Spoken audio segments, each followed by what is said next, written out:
Nike, a name synonymous with athletic excellence, saw its value plummet by $27 billion in a single day.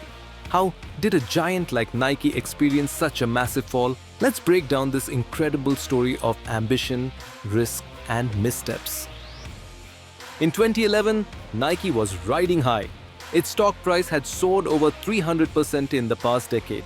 With a stronghold in the athletic shoe market, the company was on top of the world. But this wasn't the peak. The journey ahead would come with a costly pivot. Nike made a bold move, shifting from the traditional wholesale model to a direct-to-consumer D2C strategy. The plan? Sell directly through its own stores and website, cutting out the middlemen like Foot Locker and retailers. They believed it would increase profits, enhance brand control, and provide a better customer experience. The move made sense. By cutting out the retailer, Nike could capture higher profits. Instead of selling a pair of shoes for $100 to a retailer, they sold them directly for $110, keeping more revenue. And the promise? Full control over the brand experience, pricing, and customer data. At first, the strategy worked. Nike's D2C sales skyrocketed, going from 16% of total revenue in 2011 to 35% in 2020.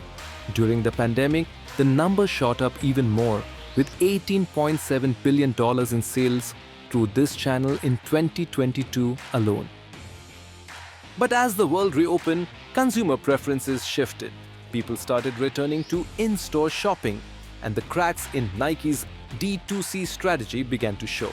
Nike had to manage its inventory, stores, and logistics while still competing with online options. Nike found itself drowning in inventory. Excess stock reached an alarming $9.7 billion. Unlike the traditional wholesale model, where retailers took on the risk of unsold goods, Nike had to shoulder the full burden, leading to massive financial losses. Nike also faced skyrocketing operational costs.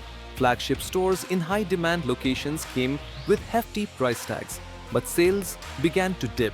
In the D2C model, Nike couldn't offload the risk, unlike the wholesale model where inventory was distributed to a network of retailers.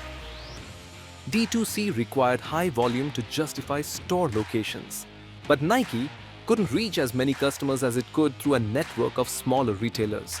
The result? A limited market reach, and consumers turned to competitors that offered lower prices and more convenient shopping options. The consequences were devastating. In a single day, Nike saw a massive loss in market value. $27 billion wiped out. The D2C dream turned into a nightmare, leaving Nike scrambling to adapt and regain control. Nike's fall offers crucial lessons for businesses exploring D2C models. The risks of inventory management, high operational costs, and overestimating customer loyalty were all too real. And one major takeaway? Middlemen are not the enemy. They can help mitigate risk and expand reach. Despite the losses, Nike is far from finished. With its immense brand power, it can adapt and rebuild relationships with retailers. The road ahead may be tough, but the lessons learned from its billion-dollar mistake will shape the future of D2C brands. Don't forget to like, share, and subscribe for more in-depth insights into the world of business.